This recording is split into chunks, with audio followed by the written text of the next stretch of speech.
لن ینال اللہ لحومها ولا دماؤها، اب یہ ہے اصل شے، اللہ تک نہ ان کے گوشت پہنچتے ہیں نہ خون پہنچتا ہے، ولکن ینالہ التقوی منکم، ہاں اگر پہنچتا ہے اس تک تو تقوی اگر ہے تمہارے اندر تو اللہ تک پہنچ جائے گا۔ یعنی یہ کہ ایک یہ رسومات ہے، ظاہری شکل ہے، ظاہری شکل اصل دین نہیں ہے، اگرچہ اس کے بغیر بھی تو حقیقت جو ہے وہ کسی نہ کسی حیول ہی میں ظاہر ہوگی، کوئی نہ کوئی اسے پیکر چاہیے۔ تو ان عبادات کا پیکر بھی اہم ہے، لیکن صرف پیکر کو نہ سمجھیں، ظاہر کو نہ سمجھیں، اصل شے اس کی روح ہے، روح تقوی۔ وہ جو علامہ اقبال نے کہا ہے کہ رہ گئی رسم اذاں روح بلالی نہ رہی، فلسفہ رہ گیا تلقین غزالی نہ رہی، اور نماز و روزہ و قربانی و حج یہ سب باقی ہیں، تو باقی نہیں ہے۔ وہ ہمارا وہ تقوی، ہمارا اللہ کے ساتھ خلوص و اخلاص،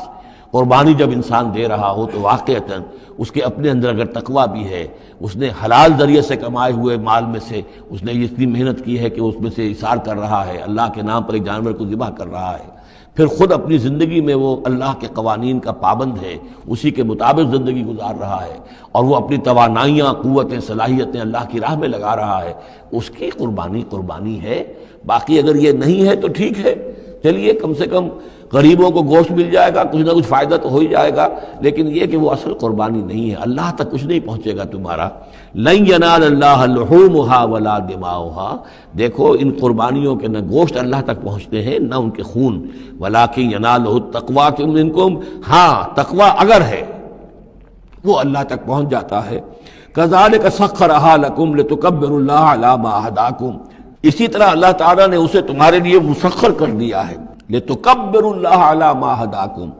تاکہ تم اللہ کی تکبیر کیا کرو اس ہدایت پر جو اس نے تمہیں دی ہے۔ دیکھیے دو عیدیں ہیں ہماری، عید الفطر جو رمضان کے بعد آتی ہے، ایک عید الاضحیٰ ہے جو حج کے ساتھ منسلک ہے۔ وہاں بھی ہم نے رمضان مبارک کے بارے میں جو آیات آئی ہیں سورہ بقرہ کے 23ویں رکوع میں، وہاں بھی لتکبروا اللہ علی ما ھداکم ولعلکم تشکرون،